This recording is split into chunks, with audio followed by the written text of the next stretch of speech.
오늘 말씀 히브리서 11장 21절 한 절 말씀에 함께 합독하도록 하겠습니다. 히브리서 11장 21절 한 절 말씀입니다.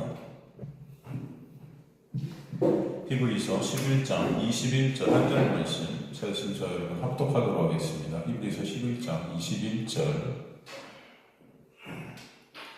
한 절 말씀입니다. 시작. 믿음으로 야곱은 죽을 때 요셉의 각 아들에게 축복하고 그 지팡이 머리에 의지하여 경배하였으며. 아멘. 하나님 감사하며 오늘 말씀을 통해 주님께서 우리 허락하신 그 놀라운 구원의 역사, 구원의 은혜가 얼마나 크고 놀라운지를 더욱더 아는, 깨닫는, 더 채울게 되는 그런 은혜를 아는 자를 될 수 있도록 주님 도와주옵소서. 오늘 말씀을 통해 말씀이신 예수를 우리가 보게 하시고 예수가 아니면 우리가 없음임을, 아무것도 아닌 존재의 이름을 깨닫는 주의 백성 될 수 있도록 도와주옵소서. 성령께서 이거는 주의 백성들 각 마음에 역사해 가시고 그들을 온전히 예수 그리스도만을 의존하는 마음들이 되도록 이끌어 주옵소서. 감사드리며 예수 그리스도 이름으로 기도드리옵나이다. 아멘. 21절 말씀, 야곱이 죽을 때 요셉 각 아들에게 축복하고 그 지팡이 머리에 의지하여 경배하였다. 우리가 저번 시간에 그 지팡이 머리에 의지해서 경배했다는 게 어떤 의미인지를 살폈죠. 그죠?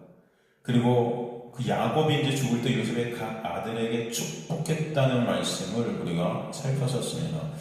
이 야곱이 죽을 때 요셉의 각 아들에게 축복했다는 말씀은 어디 나왔다고 그랬어요? 창세기 48장에서 나와 있는 말씀이죠. 창세기 48장은 야곱이 요셉의 두 아들, 누구죠? 에브라임과 므낫세를 축복하는 장면이에요. 요셉은 야곱이 병들었던 소식을 듣고 두 아들 므낫세, 에브라임을 데리고 야곱에게 가게 되지 않습니까? 거기서 야곱이 먼저 하나님께서 자신에게 복을 주신 그 복의 내용이 무엇인지를 설명해 주시고 이제 그 아들들에게 축복을 하는 장면을 우리에게 보여주시는데 3절에 그래서 보면은 가나안 땅 루스가 베델이라 그랬어요. 그죠? 베델 하면 여러분 어떤 땅이에요? 야곱이 비참하고 처참한 상황 가운데 하나님께서 사닥다리, 하늘과 땅을 연결하는 사닥다리 환상을 보여주신, 그래서 그 야곱을 하나님의 놀라운 은혜로 반드시 끌고 가서 구원을 완성시키겠다는 하나님의 놀라운 은혜를 설명해준 땅이었죠. 지금 야곱이 죽음 앞에서 그 베델의 그림을 다시 꺼낸 이유가 뭐다? 바로 내 인생은 내 힘과 노력으로 살았지만 결국 그런 내가 멸망의 인생으로 치닫게 되고, 그죠? 그 치닫는 인생 가운데 그런 하나님의 놀라운 은혜는 나를 끌어서 온전히 구원을 완성하시고 이루신다는 그 놀라운 역사를 지금 야곱은 죽음 앞에서 다시 한번 그 은혜를 보여주고 있는 것입니다. 그죠? 그래서 예수의 놀라운 은혜로만 살게 되고 지금까지 그 은혜가 자신을 이끌어왔음을 고백했다 그랬어요. 그리고 그 축복의 내용이 이제 4절 말씀인데 창세기 48장 4절 보면은 이제 어떤 말씀이 나오냐면은 생육과 번성을 하게 하시겠다는 하나님의 말씀이 나오죠. 그래서 우리가 저번 시간에 이것들을 살폈는데 이 생육하고 번성을 하게 하시겠다는 이 말씀은 사실은 결론적으로 보면 이게 어떤 말이에요? 우리가 열심히 뭔가를 생육시키고 번성해서 하나님께 칭찬을 받아야 된다? 뭐 이런 말씀이 아니라 그랬어요. 이 생육과 번성이라는 것은 누가 이루시는 말씀이에요? 예수께서 십자가를 통해 이루시는 놀라운 은혜가 생육과 번성이라고 그랬죠. 그래서 이 생육과 번성이 처음 나오는 것이 창세기 1장 27절, 28절이라고 그랬어요. 하나님께서 사람을 창조하여 그들에게 복을 주시고 이르시되, 복을 주시고 이르시되, 그 이르시되 아마르라는 것은 하나님께서 반드시 그 하나님께서 약속하신 것을 이루시겠다는 선언이죠. 선포입니다. 그죠? 그래서 이 아마르라는 이르시되라는 단어는 사실 하나님의 그 말씀이신 하나님 자체예요. 그죠? 창조의 능력과 실체이신 말씀이 하나님 자체라고 그랬어요. 이 아마르가 신약에서는 그래서 로고스라는 헬라어라고 그랬죠. 그 로고스는 누구예요, 사실은? 예수죠. 그러니까 이 하나님께서 이루신다는 이 이루심이라는 것은 하나님께서 이루시겠다는 이루심은 누구 안에서 이루시겠다? 누가 이걸 이루시는 거예요? 말씀으로 이 땅에 오신 예수께서 이것을 이루시겠다는 거예요. 그것이 복이라는 것입니다. 그러니까 하나님이 복을 우리에게 주셔서 하나님의 말씀을 이루신다는 것은 곧 누구 안에서? 예수 안에서 예수께서 십자가를 통해 이루시는 그 놀라운 구원의 역사를 말씀해 주셨죠. 그래서 그 복을 주시면서 말씀하시면서 뭐라고 그러는 거예요? 바로 너희가 생육하고 번성하라 이렇게 말씀하시잖아요. 생육하고 번성하고 다스리고, 그죠? 그 생육하고 번성하고 다스리고 정복하라는 그 대상이 뭐라 그랬어요? 바다의 물고기, 하늘의 새, 가축, 온 땅과 땅에 기는 것, 이런 것들을 다스리라고 하시잖아요. 이런 것들이 뭡니까, 여러분? 바다의 물고기, 저번 시간에도 제가 이거 간략하게 여러분에게 말씀드렸지만 기억나세요? 바다의 물고기, 하늘의 새, 가축, 땅에 기는 것, 이거는 전부 다 뭘 뜻한다? 인간의 육적인 실존을 갖다 보여주는 말씀이라고 했어요. 그죠? 바다의 물고기, 나그라는 것, 내 힘과 노력으로 꼬리를 치면서 내 스스로 구원을 이루려는 하나님 자리에 앉아있는 죄된 모습. 이 바다가 성경에서는 저주의 바다 아닙니까? 그 저주, 혼돈의 바다에서 자신의 꼬리로, 자신의 힘과 노력으로 스스로 번성하고 생육하라는 그 육적 자아의 모습이라고 그랬죠? 그죠?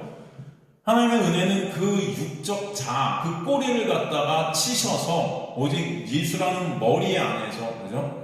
그 머리이신 예수의 다스림을 받게 되어진 것. 이게 진정한 이김이고 다스림이고 정복이라는 것을 우리에게 설명해 주시죠. 그리고 하늘의 새, 이건 뭐예요? 율법으로 덮여있는 성전을 뜻한다 그랬죠? 율법으로 덮여있는 성전. 그죠? 그러니까 죄로 벌거벗겨진 자신의 수치를 가리기 위해 스스로의 힘으로 엮어 만든 무화과나무 잎새가 바로 하늘의 새, 그 날개, 덮음, 인간의 그 율법적 덮음을 갖다 뜻하는 거예요. 율법의 날개는 그래서 십자가의 놀라운 은혜로 찢어져야 된다는 것을 우리에게 설명해 주세요. 그래서 예수가 십자가에 달리실 때 그 덮게 되는 뭐예요, 여러분? 지성소와 성소, 이 성소에 들어가서 그것을 가운데 가르고 있었던 휘장이 위로부터 아래로 찢어졌다. 그죠? 그리고 가축, 베헤마, 이건 희생제사라고 그랬죠? 율법적 제사로 내 의의를 하나님 앞에 스스로 힘과 노력으로 수련, 그것이 예수의 십자가로 해체되어야만 된다. 이게 진정한 정복이고 다스림이다. 그 다음에 땅에 기는 것. 이 땅에 기는 건 뭐예요? 이 땅이 뭐라고 했어요? 이 저주의 땅에 내 배가 붙어있는 모습이죠. 이 배는 뭐예요? 생명을 낳는 것인데 이 땅에 붙어있어 땅의 생명들, 죽어 멸망할 생명들을 낳는 그 인간의 어떤 탐욕, 갈망 이런 것들을 뜻하죠. 배가 신이 된 모습인 거예요. 이 땅에 이 세상 것들이 나의 우상이 된 그런 모습들, 그죠? 배를 땅에 붙이고 흙을 먹는 자리에서 똑바로 하늘을 향해 일어나게 되는 것이 부활의 역사라고 그랬어요. 그래서 이 땅에 기는 것들을 정복하고 다스리라는 것은 그런 땅에 묶여있는 사탄 마귀에 묶여있는 그 사탄 마귀의 먹잇감인 그런 우리가 예수 그리스도의 놀라운 은혜로 똑바로 일어나게 되어서 그 땅과 분리되어지는 출애굽의 역사가 있게 되는 은혜, 그것을 갖다 우리에게 설명해 주고 계십니다. 이게 땅에 기는 거예요. 그죠? 그래서 바다의 물고기, 하늘의 새, 가축, 땅에 기는 것, 이 모든 것들은 다 인간의 육적인 실존을 우리에게 보여주는 것이죠. 이것들을 다스리라는 것. 그죠? 그 말씀이 바로 이제 28절에 나오는 생육과 번성과 충만과 정복과 다스림이라는 단어를 통해서 우리에게 설명해 주시죠. 그래서 이것도 우리가 여러분 몇 번이나 복습했지만 다시 한번 보면 생육, 파라, 이것은 생육, 그냥 인간적으로 그 인간적인 단어, 이 겉으로 이 껍데기로 단어만 보면 이것은 마치 우리가 뭔가를 번창시키고 뭔가 이렇게 많아지게 만드는 어떤 이런 것들을 뜻하는 거지만 사실 성경에 말하는 생육이라는 히브리어 파라는 그런 뜻이 아니라고 했어요. 이것을 갖다가 파자면 폐, 레쉬, 해, 그래서 입, 머리, 호흡에서 진리를 예수를 입을 열어 말하게 되는 것, 이걸 갖다가 생육이라고 했어요. 진리신 예수를 내 입을 열어 말하게 된다는 것은 그 예수가 우리 안에 오셔서 그 예수를 우리가 알게 되어져야 증거케 되는 거죠. 그게 생명이다. 그죠? 번성, 라바, 이건 뭐예요? 육적인 어떤 숫자나 풍요를 말하는 게 아니라 그랬죠? 이것도 파자면 레쉬, 베트, 해라는 알파벳으로 되어 있어요. 레쉬, 머리, 베트, 성전, 해, 호흡. 직역을 하면 머리가 성전 안에 가득해지다. 머리가 누구예요? 그런데 성경에서 머리는 오직 예수를 머리를 한다. 그 뜻은 번성이라는 것은 어떤 일이 육적인 숫자나 어떤 이 교회에 사람들이 많이 차고 교회가 커지고 이런 게 번성이 아니고 각자 심령들 안에 그 각자의 마음에 예수께서 오셔서 가득 차시는 거예요. 예수로. 이걸 번성, 라바라 한다. 지금 머리 대신 예수께서 나라는 집에, 나라는 그 우상을 섬기고 있는 그 가짜 성전의 집에 들어오셔서 이것을 허물어 버리시고 참 성전인 예수 안에서 우리가 부활케 되는 역사, 그죠? 그걸 갖다 라바라 한다. 충만 뭐예요? 말레. 이건 라메드, 알렙으로 되어 있다 그랬죠? 물, 라메드 지팡이, 인도하다, 알렙, 소, 하나님, 으뜸, 머리라고 그랬어요. 이것은 진리로 인도되어서 진리로 채워지고 진리가 머리가 되시는 역사다. 같은 의미죠. 사실은 라바 말레는 사실은 다 누가 이루시는 거예요? 예수께서 십자가를 통해 우리 안에서 이루어주시는 구원의 역사를 뜻하는 거예요. 그죠? 그래서 나라는 그 육의 빈 그릇, 그 없음.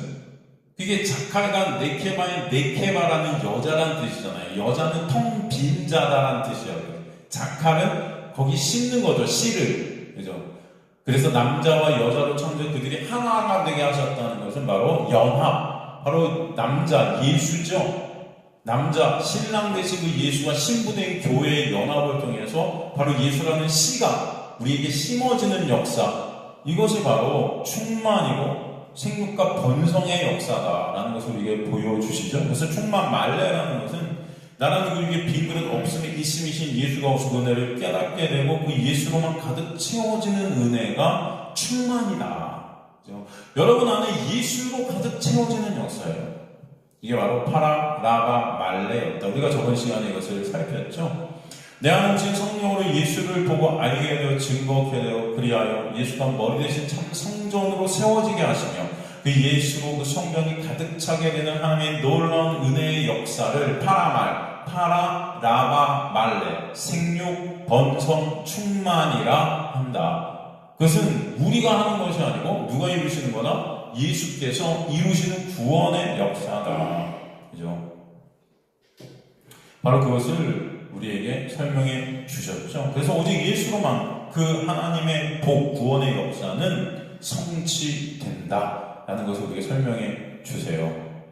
그리고 창세기 1장 28절에 보면 생육하고 번성하고 충만이 나오고 그 다음에 바로 나오는 것이 정복과 다스림이다. 정복과 다스림이다. 우리가 저번 시간에 우리가 저번 주에 성경 공부 시간 이걸 나눴지만 사실은 수요일날 우리가 바로 이 전까지 살펴줬죠. 오늘 이 정복과 다스림이라는 단어도 한번 우리가 살펴보면 정복이라는 단어는 히브리어로 카바시라고 해요.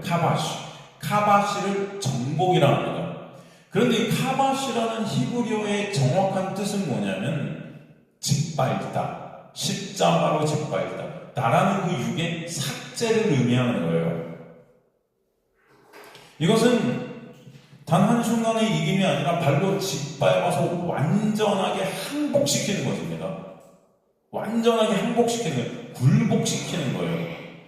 내 안에 성령이 오셔서 십자가의 역사로 나라는 그 육이 짓밟아져서 삭제하게 하시는 하나님의 은혜의 역사인 거예요.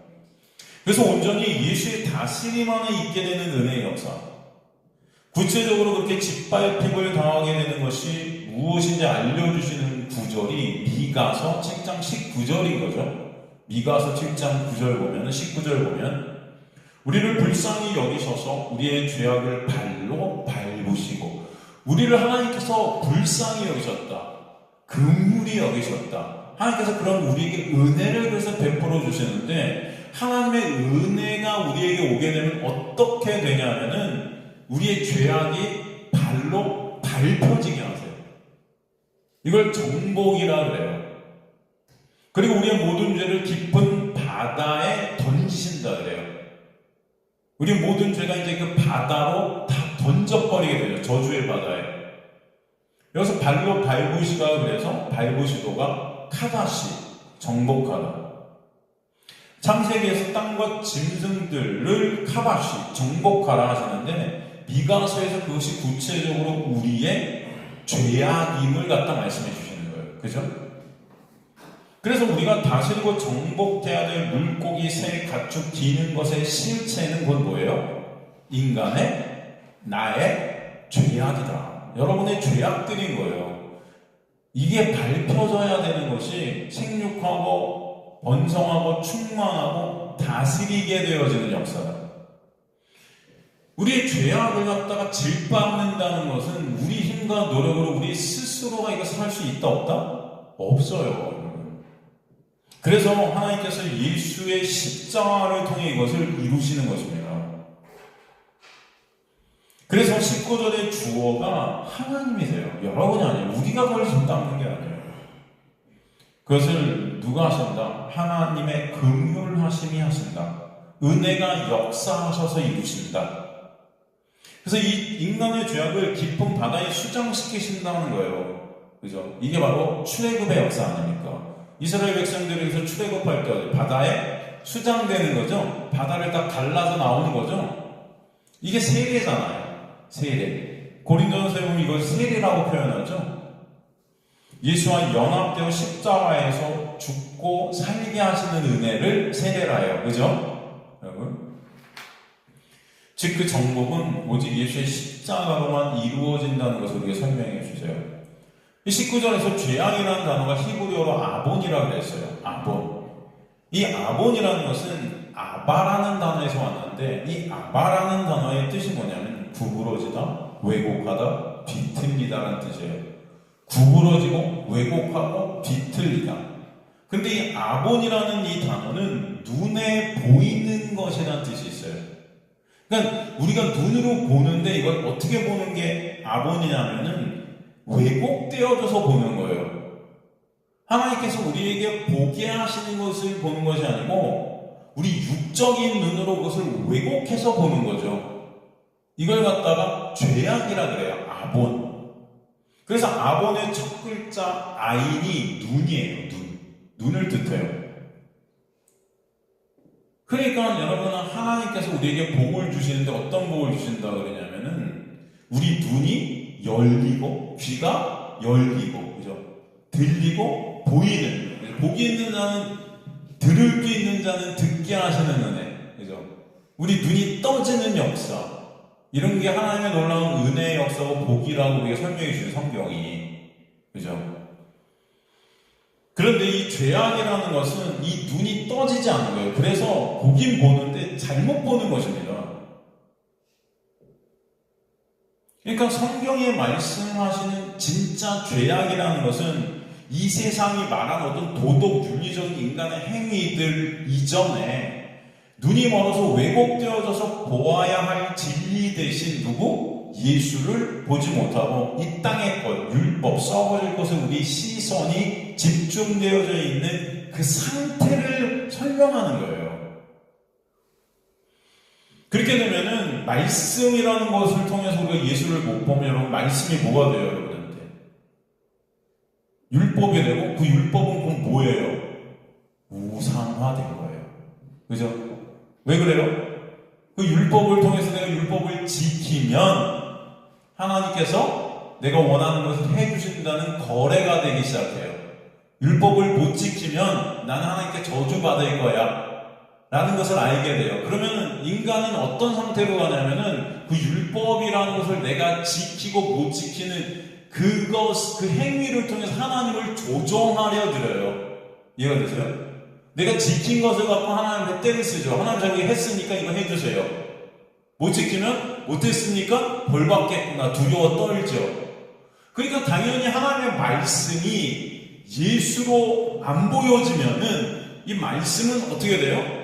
우상화되는 거예요. 이해가 되십니까, 여러분? 이것을 내가 지키고 못 지킨 것으로 천국과 지옥을 내가 왔다 갔다 하는 거예요. 이해가 되세요? 이걸 죄악이라 그래요. 이걸 아복이라 그래요. 이 죄악된 눈이 삭제되어서 띄어져서 말씀을 통해 진리를 보게 되고, 여러분의 인생을 통해 이 세상 것들이 아닌 진리 대신 예수를 보게 되어지는 역사를 정복의 역사다. 그걸 카바시라 한다. 그죠? 그것을 주님께서는 십자가를 통해 이루셔서 우리 안에 성령이 오시게 하시고, 나라는 그 육의 눈의 삭제를 통해서 이제는 누구를 바라봐요? 말씀으로. 이건 말씀의 껍데기, 그냥 이 껍데기로 보면 이건 율법이 하나님의 명령같이 보여요. 이거 해라, 저거 해라. 이거 못 지키면 벌, 지키면 축복. 내가 그 축복과 저주를 내가 결정할 수 있어요.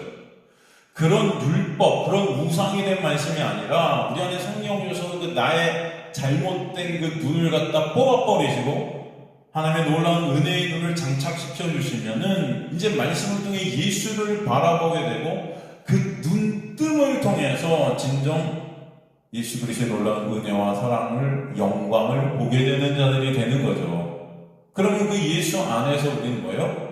정죄가 사라진, 자유케 된 자들이 되고, 두려움이 사라진 자들이 되고, 그 안에서 안식과 평강과 기쁨과 감사가 있게 되는 자들이 되는 것. 이게 하나님의 구원의 복이라는 것입니다. 그래서 껍데기인 율법이 찢어져 그 안에 실체가 드러나 보여지게 하는 역사, 이것을 정복이라 한다. 이걸 카바시라 그래요. 계시록에서 이걸 갖다 그래서 어떤 단어를 썼죠? 이김이라는 단어를 썼다. 그래서 하나님의 백성 다 이긴 자들이라 그러죠? 이긴 자들. 그러게 세상을 이긴 이김이 뭐라 그래요, 여러분? 세상을 이긴 이김은 이것이니 믿음이라 그래요. 이 믿음이라는 것은 믿음이 역사하셔서 나라는 그 육을 예수와 함께 십자가에 죽이시고 그리스도 안에 새로운 피조물이 되어 새 눈으로 진리이신 예수를 보게 되어지고, 그러므로 예수만을 의존케 되어지는 역사라는 것입니다. 그러게 야곱의 이 축복은 오직 예수로 인해 있게 하시는 구원의 역사를 설명해 주시고 계신 거예요. 하나님의 백성들이 재창조되어지는, 예수로 다시 태어나게 되는 그 놀라운 은혜를 설명해 주시고 계신 말씀이 야곱이 축복하는 그림 속에 다 들어있다는 것입니다. 그래서 구원은 오직 인간의 어떤 것이 개입이 될 수 없고, 인간의 논리나 인간의 원리, 그 율법적 어떤 것들이 개입이 될 수 없고, 오직 은혜로만 됨을 설명해 주시는 그림이 오늘 이 창세기 48장의 야곱의 축복이고, 히브리서 11장 21절에서 요셉의 각 아들에게 야곱이 축복하는 그림이다 라는 것이죠. 그래서 창세기 48장의 그 축복의 그림을 통해 복음의 원리를 다 우리는 볼 수 있는 것이에요. 그것을 우리에게 보여주시고 계신 것입니다. 그래서 다시 우리 창세기로 돌아보면 창세기 48장 5절에 뭐라고 말씀되어 있죠?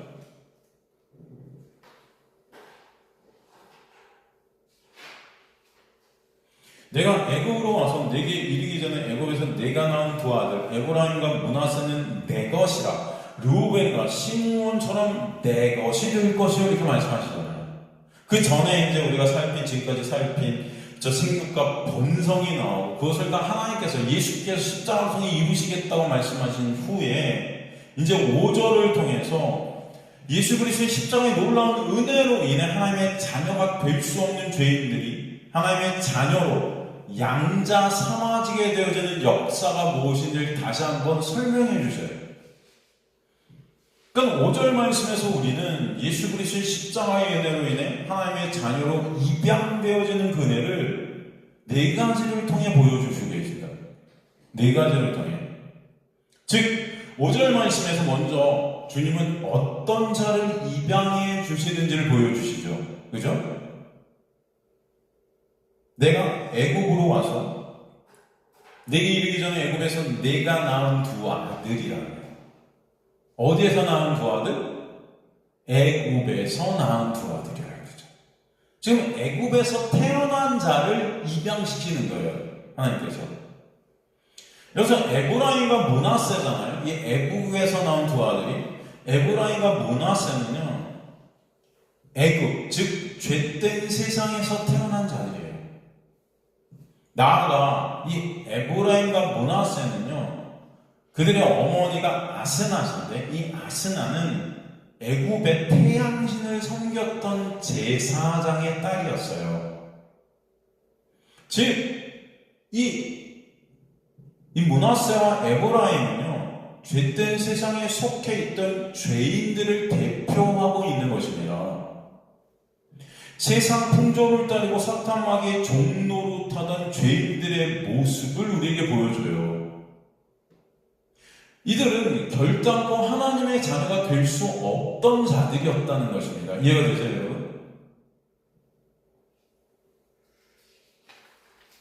하나님께서는 그런 그들에게 뭐라고 선포하세요? 오늘 본문에서 내가 낳은 두 아들 에브라임과 므낫세는 누구 것이다? 내 것이다 라고 선포하세요. 이게 중요한 것입니다. 성경에도 보면 여러분 어떤 말씀이 나오죠? 내가 너를 지명하여 불렀나니 너는 내 것이라. 마찬가지로 48절에서 야곱은 누굴 대표해요? 바로 하나님을 예표하죠. 하나님을 상징하는 거예요. 지금 야곱이 그래서 그들에게 축복한다는 것은 하나님의 축복이 야곱한테 흐름을 우리에게 보여주시거든요. 그런 야곱이 그들에게 뭐라고 선포하냐면은 얘네들은 원래 애굽에서 태어났지만 애굽 백성들이었지만 이제 내 거야 그러신다고요. 애굽, 여러분 애굽이라는 세상이잖아요. 죄인들이 살았던 곳이잖아요. 그런 죄된 자들이 내게 되었어 그러시는 거예요. 이해가 되십니까 여러분? 이걸 양자됨이라 그래요. 심지어 에브라임과 므낫세는 이 야곱의 손자들인데 그들을 자신의 친장자인 르우벤과 시몬과 동등한 반열에 올려놓잖아요. 이게 바로 에베소서 1.5절에서 말씀해 주시는 그 기쁘신 뜻대로 우리를 예정하사 누구로 말미암아? 예수 그리스도로 말미암아 자기의 아들들이 되게 하셨으니. 이게 바로 하나님께서 우리에게 이루신 구원의 역사 아닙니까? 예수로 인해 원래 하나님의 아들들이 우린 될 수 없는데 예수로 인하여 하나님의 아들들이 된 거예요. 그 예수가 아니면 우리 하나님의 아들들이 될 수 있어요 없어요? 없는 거죠. 이게 바로 양자됨이에요. 이 양자됨이라는 것은 그래서 인간의 조건이나 인간의 능력이나 인간의 어떤 것, 인간의 의지나 노력 이런 것들이 들어갈 수가 없어요. 1%도 들어갈 수가 없는 거예요. 전적인 부모, 즉 하나님의 주권적 선택, 즉 은혜로만 있게 되어지는 구원의 역사가 양자됨인 거예요. 내가 너를 지명하여 불렀나니 너는 내 것이라는 하나님의 지명하신, 하나님의 부르심, 그 하나님의 은혜로만 되어지는 것이 양자됨이에요. 여러분이 잘나서, 여러분이 능력이 있어서, 여러분이 하나님의 말씀을 지켜서 부르신 게 아니에요. 그런데 우리가 여기서 보아야 될 것은 이 양자됨, 입양됨의 유일한 조건이 하나가 들어가 있다. 그 조건이 뭐죠? 오늘 본문을 통해 보면은 내가 애굽에 와서 내게 이르기 전에 애굽에서 내가 낳은 두 아들 에브라임과 므낫세는 내 것이라 그러잖아요. 여기서 조건이 하나가 있어요. 이 에브라임과 므낫세가 원래는 애굽 백성인데 이제 내 거야 하고 양자 삼아주신 조건이 딱 하나가 있어요. 어떤 에브라임과 므낫세의 능력, 그들의 어떤 인격이 뭐 훌륭해서 뭐 이런 그들의 어떤 조건이 아니고 조건이 딱 하나가 나오는데 이들이 누구 아들이었기 때문에? 요셉의 아들이었기 때문입니다. 이게 조건이에요. 여러분 요셉은 누굴 대표해요? 누굴 예표합니까 요셉이? 요셉은요 형제들에게 버림받고 고난과 핍박을 겪으면서 그것을 통과해서 어디를 살리죠? 이스라엘을 살리죠. 이스라엘은 하나님의 백성들을 뜻하죠. 여러분 이 땅에 오셔서 온갖 고난과 핍박을 다 견디셔서 십자가를 죽음을 통해 당신의 백성들을 살리신 분이 누구예요? 예수시죠. 그래서 요셉은 그 예수를 예뻐했다. 즉 하나님께서 죄된 이 죄만 생산해내는 죄 안에 갇힌 저 여러분을 거룩한 하나님의 자녀가 되게 입양시켜 주신 이유는 저 여러분이 뭘 잘해서 능력이 있어서 조건이 훌륭해서가 아니라 오직 십자가에서 언약을 다 완성하신 예수의 놀라운 은혜로 인하여 된 것이다 라는 것을 우리에게 설명해 주시는 거예요. 주님은 그 십자가의 은혜로 인해 예수 안에 있게 된 저 여러분, 주님의 아들들이 되게 하시는 겁니다. 그렇게 하나님의 은혜로 양자된 우리에게 하나님은 나아가 영원한 기업을 얻게 해주신다. 그죠? 그래서 야곱이 내 것이라 선포한 순간 에브라임과 므낫세는 이스라엘의 12지파의 당당한 족장들이 되어 가나안 땅 즉 하나님의 나라에 대해서 기업으로 받게 되는 것입니다. 로마서 8장 17절 보면 그래서 자녀이면 또한 상속자 곧 하나님의 상속자요 그리스도와 함께인 상속자니라고 선포해 주시는 거예요. 그리스도의 그 십자가에 놀라운 은혜가 하나님의 자녀로 입양된 저 여러분은 그래서 그 은혜만으로도 너무 감사한데 그 입양의 은혜를 넘어서 이제 하나님의 모든 영광을 하나님의 나라에서 예수와 함께 상속받게 되고 누리게 되는 특권까지 얻게 하셨다. 창세기 48장 5절은 그러기에 이 세상 즉 애굽에서 태어난 우상 숭배 아래 멸망할 수밖에 없는 그 에브라임과 므낫세를 오직 십자가의 그 은혜 요셉으로 인해 예수로 인해 너는 내 것이라고 양자 삼아 주셔서 하나님의 나라의 모든 것들을 누리게 하시고 놀라운 구원의 은혜를 우리에게 이 그림을 통해 보여주시고 계신 것입니다. 그리고 이제 그 은혜를 다시 한번 야곱이 이제 그들을 축복하는 그림 가운데 즉 48장 14절에서 우리에게 보여주세요. 48장 14절을 보면은 그들을 축복하는 이제 어떻게 축복해요? 이스라엘, 여기서 이스라엘은 야곱을 뜻하죠. 그 야곱이 오른손을 펴서 차남 에브라임의 머리에 얹고 왼손을 펴서 므낫세의 머리에 얹으니 므낫세는 장자라도 팔을 엇바꾸어 얹었더라 이렇게 말씀하죠. 이 그림이 바로 하나님의 놀라운 은혜로 구원하시는 하나님의 놀라운 이 구원의 역사를 보여주시고 계신 거죠. 야곱이 이제 그들을 축복하는데 야곱이 팔을 교차해서 그들을 축복하고 있다. 팔을 교차해서 축복하고 있어요. 크로스에 있다는 거예요. 축복의 이 그림을 통해 구원 오직 하나님의 은혜로만 된다는 것을 다시 한번 우리에게 강조해서 명확하게 보여주시고 계시다. 자, 오른손을 폈다. 야곱이 오른손을 폈는데 그 오른손을 장자에게 얹는 것이 아니고 누구에게 얹었다?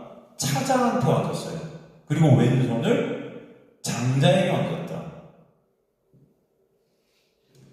이 오른손이 의미하는 것은 뭐예요? 능력, 권위, 장자가 마땅히 받게 될 최고의 축복을 상징했죠. 오른손, 하나님의 능력이죠. 요셉은 이 세상의 율법 안에서 그 인과율과 상식에 맞게 장자인 므낫세를 야곱의 오른쪽에, 차자인 에브라임을 왼쪽에 세웠어요.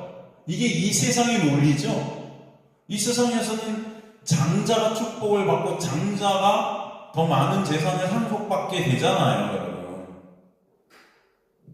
이 율법의 세상에선 인간의 자격과 능력, 조건이 중요해요. 그래서 여러분 그래서 금수저, 흙수저 뭐 이런 얘기 나오잖아요. 그죠? 이것이 율법 안에 갇힌 세상의 논리입니다. 구약 이 율법은 하나님께 순종하면 복이고 하나님께 불순종하면 저주하고 멸망하는 인과응보와 권성진화를 갖다 우리에게 보여줘요. 그죠? 장자는 당연히 그 조건을 따라 합당한 복을 받아야 되는 것이 이 세상 율법적 논리입니다. 그러나 지금 오늘 본문에서 야곱은 이 논리를 깨는 거예요. 팔을 엇갈려서 교차해서 오른팔, 그 권능과 능력의 복의 팔을 둘째 차자인 복을 받을 자격이 없는 에브라임에게 얹어버렸어요. 이것이 의미하는 것이 뭐죠? 바로 하나님의 구원의 역사는 이 세상의 논리와 완전히 다르다는 것을 보여줘요. 인간의 조건이나 능력, 행위가 근간이 되는 것이 아니라 주권적이고 일반적인 오직 하나님의 은혜로만 복은 주어진다는 것을 우리에게 설명하십니다. 이해가 되십니까, 여러분? 그리고 죄된 인간들은 자신들의 어떤 행위나 조건적으로 하나님을 절대 자신 안에 가두는 일을 할 수 있다, 없다? 없다는 것을 보여주는 거예요, 동시에.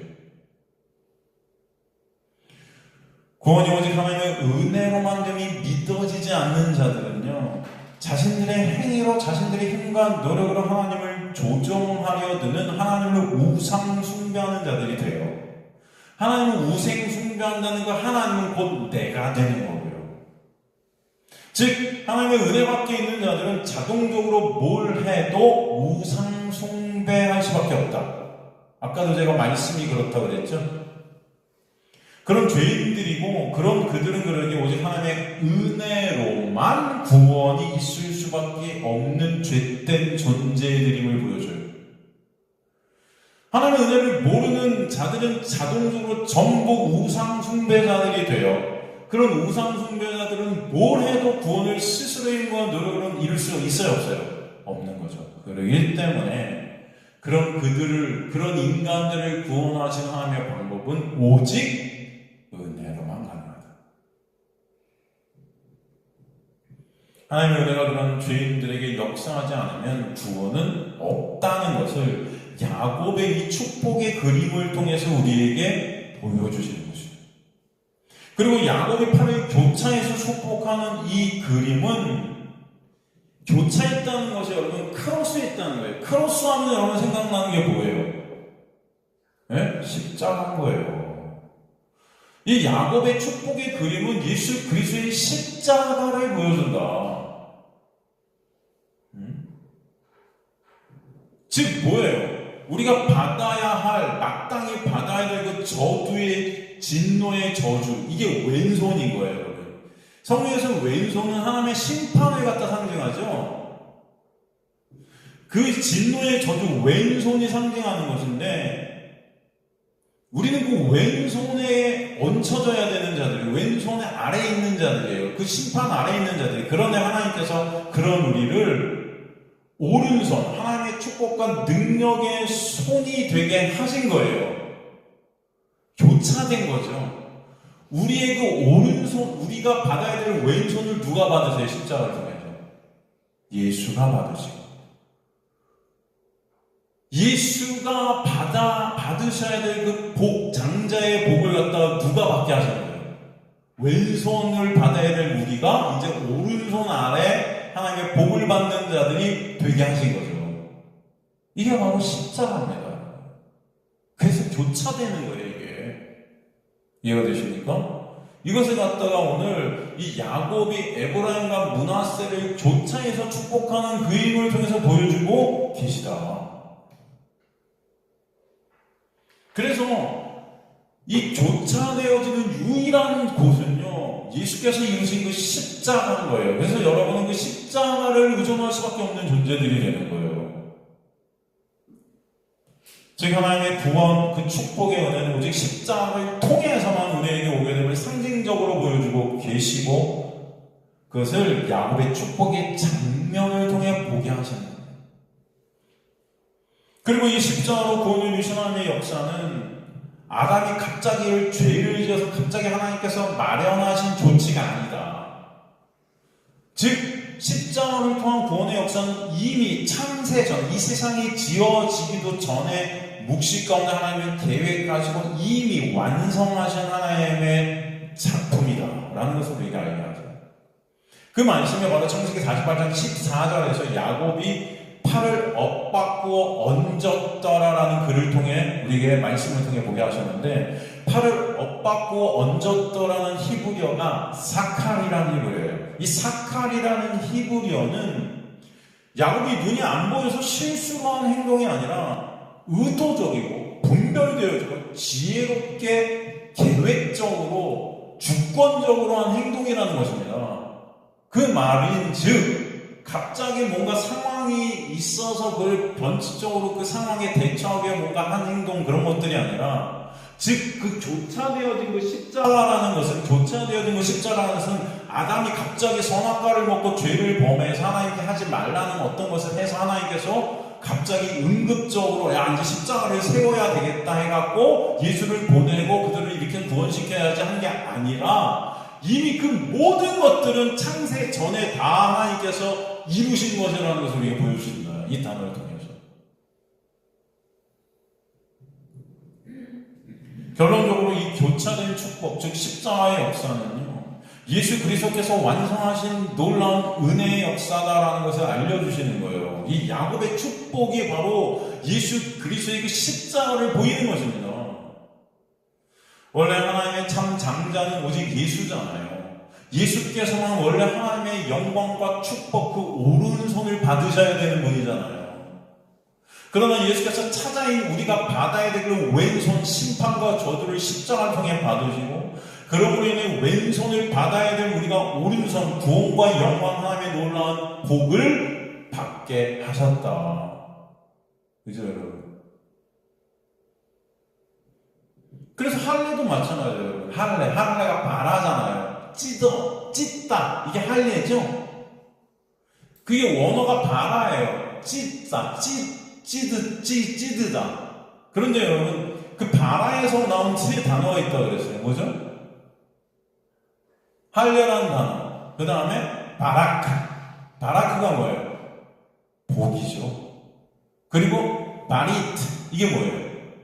언약이죠. 바라라는 찢다에서 나온 단어가 세 개 있어요. 할례라는 단어와 언약이라는 단어와 복이라는 단어예요. 그게 뭐예요? 왜 이 세 단어가 한 근원에서 나왔을까요?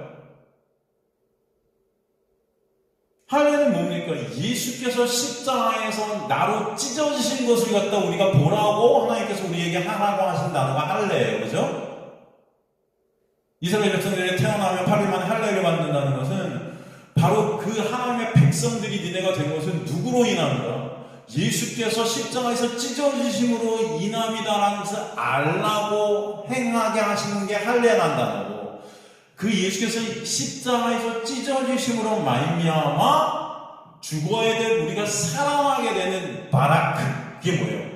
복을 입게 된 거예요. 그런데 그 모든 것이 바리트, 뭐죠? 하나님의 언약 때문에 이루어진 것이다. 그걸 뭐예요? 언약을 다른 말로 뭐라 그러죠? 카리스, 은혜라 한다.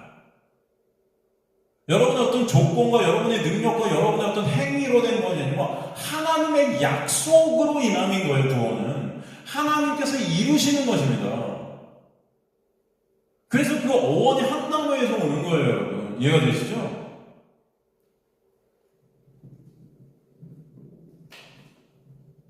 그래서 창세기 48장의 야곱의 축복의 그림은 인간의 조건, 능력, 공, 그 문하세잖아요. 첫째 장자를 밀어내시고 예수 그리스도의 십자가를 통해 복을 받을 아무 자격 없는 그 에보라임, 그 차자의 머리 위에 영원한 생명의 오른손을 얹어주시는 하나님의 구원의 놀라운 은혜의 역사를 보여주고 계시는 아름답고 정말 아름다운 복음의 글입니다. 우리는 창세기 48장의 내용들을 읽으면서 이런 것들을 못 봤지만 성령께서 우리에게 이것들을 보게 하시는 거예요, 여러분. 여기 예수라는 단어가 나오지 않아요. 하지만 우리 여기서 십자가라는 단어도 못 봐요. 하지만 이 모든 것들을 통해 성령께서는 저를 통해서 여러분에게 이 창세기 48장에서 이미 예수 그리스도의 십자가를 보게 하시는 거예요. 이해가 되십니까? 제가 그러잖아요. 그래서 구약 전체는 다 뭐다? 예수다. 구약 전체를 통해 예수를 보는 거예요, 여러분. 그래서 구약은 그림자라 그래요. 그죠? 뭐의 그림자예요? 실체 대신, 본체 대신 예수의 그림자다. 그래서 히브리서에 보면은 그래서 구약은 모형이요, 그림자고 그 본체 실체는 그리스도 예수시라 그러잖아요. 그렇기 때문에 우리는 이 구약의 그림, 여기 예수가 등장하지 않습니다. 십자가를 말하지 않아요. 하지만 이 모든 그림들 속에 우리는 십자가와 예수를 다 본다. 이해가 되시죠? 생육하고 번성하고 정복하고 다스리라는 이 말씀 속에서도 다 누구를 본다? 예수를 보는 거예요. 예수께서 이루시는 것을 우리에게 설명해 주시는 거예요. 인간이 하는 것들이 아니다. 인간이 하는 것들이 아니다, 여러분. 그래서 오늘의 이 장면을 히브리서 11장 21절에서 보여주시면서 이 모든 것을 하나님의 믿음, 하나님의 은혜가 역사에서 이루셨음을 우리에게 설명해 주시는 것입니다. 하나님의 말씀 전체는 다 누구예요? 예수세요. 이 예수께서 십자가에서 이루신 것들을 계속해서 반복적으로 보여주시고 설명해 주시고 그 예수를 바라보게끔 하시는 거예요. 예수가 아니면 여러분은 없음이기 때문입니다. 예수의 십자가로만 여러분에게 구원이 있다는 것을 알려주시는 거예요. 그래서 여러분의 인생 내내 여러분의 인생 여정을 통해 신앙 여정을 통해서 우리는 그래서 누굴 배우게 하십니다. 예수를 배우는 자들이 되게 하시고 예수를 아는 자들이 되게 하시고 예수의 은혜를 깨닫는 자들이 되면 여러분 이 인생을 졸업하게 돼요. 졸업해서 이제 하나님의 본향이 하나님의 나라로 다시 들어가는 그 본향이라고 그러잖아요. 그래서 고향, 여러분의 고향도 다시 유학생활 마치면 가는 거예요. 이해가 되시죠? 그곳을 바라보는 자들이 하나님의 백성들인 거예요. 야, 나 여기서 이제 하나님의 은혜를 깨닫게 되면 하나님이 언제 나를 다시 고향으로 데려가십니까? 이것을 고대하는 것입니다. 여러분이 갈 곳이 있다 없다? 있다. 하나님의 나라라는 곳이 여러분이 있어요. 그 하나님의 나라는 바로 예수예요. 예수께 함몰되어지는 그 놀라운 은혜가 있게 하시는 것입니다. 매 순간 말씀을 통해 그 은혜를 보게 하시는 거예요. 그 은혜가 여러분에게 지금도 흐르고 있음을 잊지 마시고 그 은혜를 매 순간 말씀 중에 보시는 저와 여러분 되실 수 있는 간절히 축원합니다. 오늘 말씀을 통해서도 하나님께서는 그 야곱의 축복이 단순한 얘기예요. 8일 교차에서 그냥 축복하면 어떻게 보면 한번 읽고 지나갈 수 있는 그런 얘기지만 이 모든 단어 하나하나를 통해서 하나님의 구원의 은혜, 구원의 원리, 구원의 역사, 그 중심에 누가 있음을, 예수가 있음을 우리에게 설명하시고 보여주신다. 여러분은 그래서 말씀 전체를 통해 예수를 보게 하시는 하나님의 놀라운 은혜가 흐르는 자들이 되길 간절히 소망합니다. 그 은혜 안에 있는 저와 여러분 되시기를 주님으로 간절히 축원합니다.